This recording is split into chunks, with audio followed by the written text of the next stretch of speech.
Ninja Gaiden 3 Raises Edge. And welcome back to Ninja Gaiden, and you notice everything's purple. So that's gonna be interesting because we get to play as Ayane, and this is an exclusive level only found in the Wii U version, and it connects partially to the story. And I'm not gonna do any spoilers, so you'll see how it connects. And for the most part, it kind of seems like the game really could do without this level, but it is nice that it's integrated into the game and the story. So watch this cutscene; it's really great and amazing, and it really gives out to the fans. So watch and enjoy.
Yeah.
Sorry to ruin your vacation, but we need you, Ayane.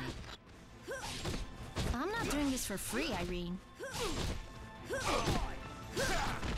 The government declared their opposition to the Regent of the Mask. They acted way faster than we thought they would. It's good we got him before they could. Okay, so we start off with a very interesting theme, and something I think a lot of people wouldn't expect to see on a Nintendo console, but Nintendo really has changed and turned a new leaf and really has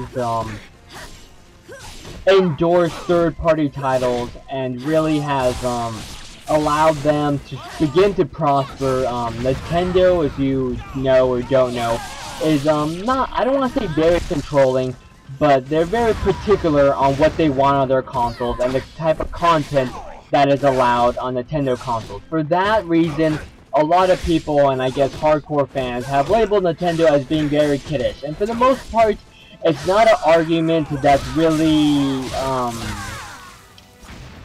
I want to say fightable, but that sounds stupid. It's pretty much true. If you pretty much, I'm at a loss for words. Trying to think what the hell I'm trying to say. They're heading for the presidential residence. The resistance won't hold out for much longer. You have to hurry. If you pretty much just, like, censor everything, for the most part, your console's kinda gonna be kiddish. And, I guess they did that for the most part, just to keep the themes of their games appealing to all, I guess, ranges in the spectrum. And I think over time they realized, okay, there's a new, I guess, class of gamers that are out there, and we need to get with the trend. So that's why they allowed, I guess, these types of games to come out, especially this game. For a Nintendo console, blood and gore has not been known. Certain games have been lowered in blood and gore levels, and I'm happy that this is one of the few games that has been increased in blood and gore level, and it's something I really like about I guess the newer Nintendo. I'm gonna start labeling it as, and again, it's really turning a new leaf and allowing third parties to release their games, and in a more, again, I want to stay away from like the word appropriate or anything because that seems a little too harsh, but allows developers more leeway, I guess. There's one more point I'll bring apart before I kind of just let the gameplay play for a little bit, because I've been talking like non-stop since the beginning, but Clear this up and they'll probably give you a VIP vacay next time you're in town. the final part is eShop. There's a lot of new, I want to say, enhancements compared to the Wii U shop. I mean the Wii shop. The eShop allows third-party developers a lot more power and authority for their own games than the Wii did, or any other console for that matter. You're allowed to do updates without, I guess, Nintendo approving it. You're allowed to do a lot of things like put DLC into your games, as long as they're not really huge amounts of money. Then that you can do that without approval. You can there's just a lot of things developers now can do on a Nintendo console that give them more leeway than before. You can pretty much price your own games, you can choose the release date, just very subtle key things like that that are huge deals to developers. They now have the chance to do on Nintendo consoles, and I'm not gonna say it's gonna change the game, because for the most part everyone else has, for more or less, been able to do that. But it's something, again, it really turns a new leaf for Nintendo. Better late than never, I suppose.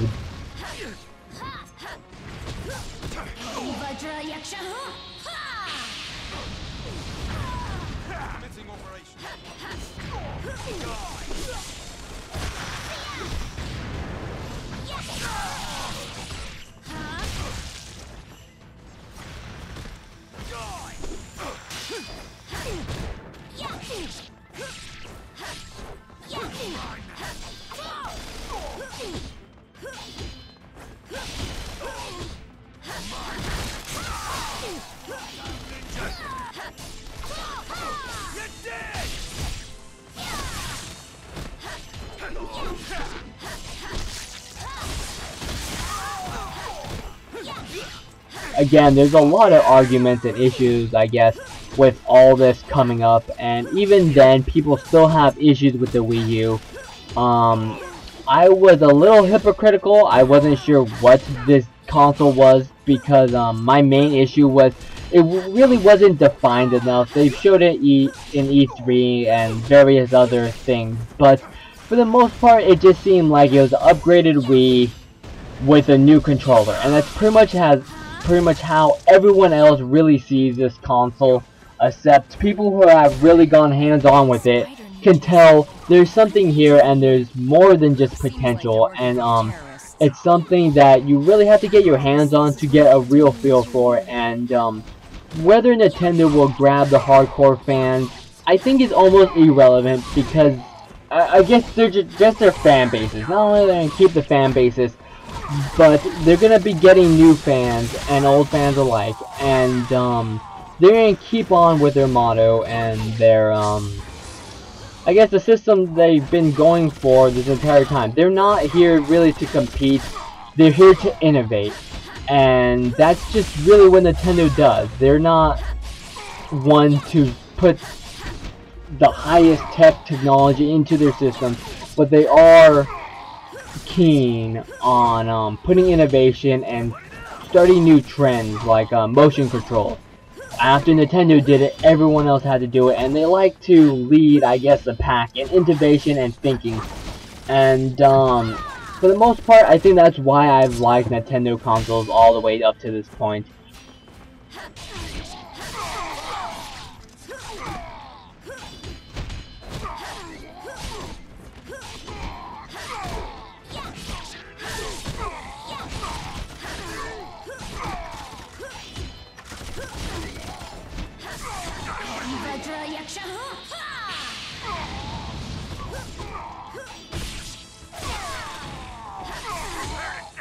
Nice work, Ninja. You sure don't fight like a little girl. Who are you calling a little girl? Anyways, we're saving here, and yeah, Ayane, and we have nothing unlocked for her, so that sucks. For the most part, I like Ayane, but my issue with her is that her skill sets are not small, but I guess I don't want to say difficult to use either, but you have to really kind of know what combos you're doing with her for her to be a real to the same level as Ryu. For veteran players, she's probably the most favorite character because her combos and things take precision and accuracy, and for the most part, I'm a like go-lucky guy where I go into rooms and I just kind of storm the shit out of the place. So tactical and precision isn't exactly my specialty. So I'm not particularly good with Ayane, and I might even die right now. But definitely I'm way better with Ryu. But she doesn't have a huge skill set to even level up either. So she's really a character that maybe takes a little more time to really get good at. If you're good at dodging and I guess parrying, then she'll probably be fine. There would probably be like no difference. But for me, again, I just kind of storm and slack in half. So she's kind of a character I tend to die with a lot. And even upgrading all her stuff, again, she just doesn't seem to have not that much of a skill set. It's more I guess skillful wise, you have to be able to be used to I guess using skill, which I'm not. But that's something I just want to bring about her. There's another woman who was talking in the background, and her name is Irene. If you played any other Ninja Gaiden game, or even Dead or Alive, she appears throughout both. And again, if you don't know the Ninja Gaiden story, quick Wikipedia or Google your best friend will help you out and tell you certain key details and stuff like that into the story and who some of these characters are. But it's really nice that in Ninja Gaiden Razor's Edge it connects even more characters than the original did, and it's really nice that you get this extra chapter to play as Ayane, and it's pretty fun, and she's such a great character to play with that it really gives back to the fans, and it's a really nice feature, I guess, for the Wii U. And we got our level integration and stuff, and I could barely afford like anything, but we definitely need health enhancement because get damaged like hell. And we'll do that one. And okay, but continue on. There's another point I was about to bring up. Oh yeah, for the most part, in my opinion, the Wii U gamepad does close to nothing for this game. Really, you can play this on a Pro controller, and you get the same experience. Now, you get the touchscreen controls on the gamepad and a couple other things, but that's pretty much it, and there's pretty much nothing else that is really offered in the Wii U version other than the extra content that's not found in the other Ninja Gaiden 3 games. But for the most part, I'm not saying it's a bad game for Wii U at all. It is the best version of Ninja Gaiden 3, but the Wii U gamepad doesn't do much, and for the most part it's because it's pretty much an enhanced port. It's not a full-on port because that would mean it'll be the same game. It's an enhanced port. So really there wasn't time to put really some kind of innovative way to use a gamepad. It's pretty much straightforward. Okay, we're gonna offer some of the controls as touch buttons, and for the most part, if you're new to the game, it definitely helps, and it's definitely something that allows you to do combos and stuff quicker. But for the most part, it doesn't do much. I've been talking like non-stop since the beginning, but